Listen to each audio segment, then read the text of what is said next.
Shalom, damai sejahtera dari Tuhan Yesus melimpah bagi kita sekalian. Hari ini kita akan melanjutkan sharing firman Tuhan mengenai Tuhan melihat hati.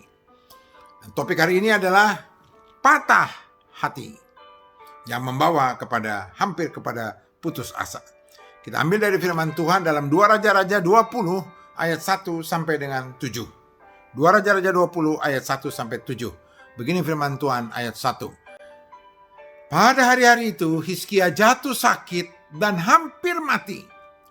Lalu datanglah Nabi Yesaya bin Amos dan berkata kepadanya, "Beginilah firman Tuhan, sampaikanlah pesan terakhir kepada keluargamu, sebab engkau akan mati, tidak akan sembuh lagi." Bisa dibayangkan bagaimana perasaan Hizkia saat itu. Sampai bukan saja kecewa, tapi patah hati. Kenapa? Mari kita lihat latar belakangnya. Di dalam 2 Raja-Raja 18. Kita mulai dari ayat 3 sampai 4. Katakan begini. Hizkia melakukan yang benar di hadapan Tuhan. Jadi Hizkia melakukan yang benar di hadapan Tuhan. Di ayat 5 dikatakan, tidak ada Raja Yehuda yang seperti dia. Jadi dia sudah menjadi raja yang teladan. Teladan, sudah hidup benar di hadapan Tuhan, teladan pula dibandingkan Raja-Raja Yehuda yang lainnya. Dan yang ketiga, di ayat 6 dikatakan, ia selalu berpaut dan berpegang firman Tuhan, jadi taat hidupnya. Yang keempat, di ayat 7, 2 Raja 18 ayat 7, Tuhan selalu menyertai dia, dimanapun dia berada. Bahkan dalam 2 Raja-Raja 18 ayat 13, sampai 2 Raja-Raja 19 ayat 37, di situ dikatakan dia selalu dilindungi oleh Tuhan dari serangan Raja Asyur yang besar, yaitu Sanherib. Jadi banyak hal yang sebenarnya Hizkia lakukan itu dengan baik dan benar di hadapan Tuhan. Sudah benar, jadi teladan, berpegang teguh firman Tuhan, taat akan firman Tuhan, dan selalu dilindungi oleh Tuhan. Bahkan dari serangan Raja Asyur pun dia ditolong Tuhan. Tapi dia mengalami hal yang luar biasa, yaitu apa? Saat dia sakit, bahkan hampir mati, Nabi Yesaya datang kepadanya, bukan memberikan berita kebaikan, tapi justru berita buruk, yaitu apa? Dia harus berpisah. Katakan kata-kata terakhir pada keluargamu, karena engkau sebentar lagi mati, nggak akan sembuh.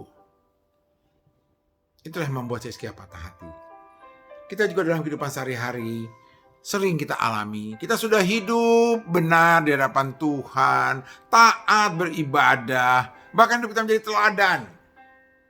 Kita selalu berpegang pada firman Tuhan, dan banyak buktinya bahwa Tuhan selalu menyertai kita. Itu seperti yang dialami oleh Hizkia. Tapi satu saat kita mengalami masalah besar. Apakah itu karena sakit, apakah itu karena kita punya hutang yang besar, harus jatuh tempo, ataukah kita di PHK, mengalami kejahatan, karena fitnah, rumah tangga kita bermasalah. Kita berharap Tuhan akan menolong kita segera. Tapi apa yang terjadi tidak sesuai harapan. Walaupun kita tahu, kita melakukan hal yang benar, itu bukan supaya kita dapat upah. Kita melakukan hal yang benar di hadapan Tuhan. Karena apa? Karena kita sudah dibenarkan. Kita sudah berubah menjadi manusia baru, manusia yang sudah dibenarkan. Nah, kalau sudah menjadi manusia benar, ya otomatis kita melakukan hal yang benar.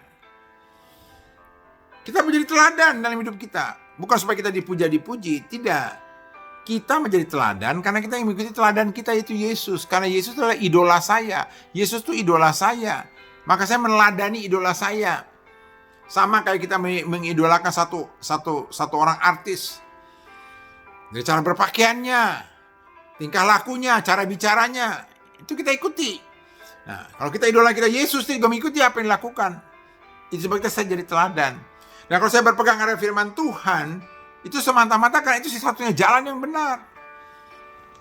Satunya jalan bagi saya adalah mengikuti firman, tidak ada yang lain, bukan mengikuti dunia, mengikuti firman. Jadi saya taat, itu respon saya terhadap keselamatan yang Tuhan telah berikan pada saya. Respon saya mengasihi Tuhan. Karena bukti saya mengasihi Tuhan adalah apa menurut Yohanes? Kita harus melakukan firman Tuhan.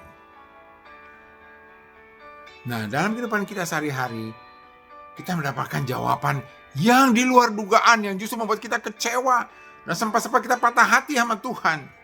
Mari kita lihat apa yang dilakukan oleh Hizkia. Dalam 2 Raja-Raja 20 ayat 2-3 dikatakan begini. Lalu Hizkia memalingkan mukanya ke arah dinding dan ia berdoa kepada Tuhan. Perhatikan doanya. Ah Tuhan, ingatlah kiranya bahwa aku telah hidup di hadapan-Mu dengan setia dan dengan tulus hati, dan bahwa aku telah melakukan apa yang baik di mata-Mu. Kemudian menangislah Hizkia dengan sangat. Kita pun kalau mengalami seperti Hizkia, sudah melakukan hal yang benar, jadi teladan, taat, telah terbukti Tuhan selalu setia menyertai kita, tapi suatu saat kita mendapati masalah besar, dan Tuhan tidak segera menjawabnya sesuai dengan yang kita mau, tapi malah yang ada kabar buruk. Kita berhutang kepada orang yang berhutang, karena kita nggak bisa bayar, orang itu laporkan ke polisi, hari kita panggil polisi, urusan sama polisi. Tuhan tolonglah gerakan saluran berkat-Mu supaya utang bisa dibayar. Tapi Tuhan punya rencana lain. Akhirnya saya urusan dengan polisi. Apa yang harus kita lakukan dalam kondisi seperti itu? Ikuti Hizkia, datang pada Tuhan, berdoa, curahkan isi hatimu pada Tuhan. Tuhan, kasihanilah hamba-Mu.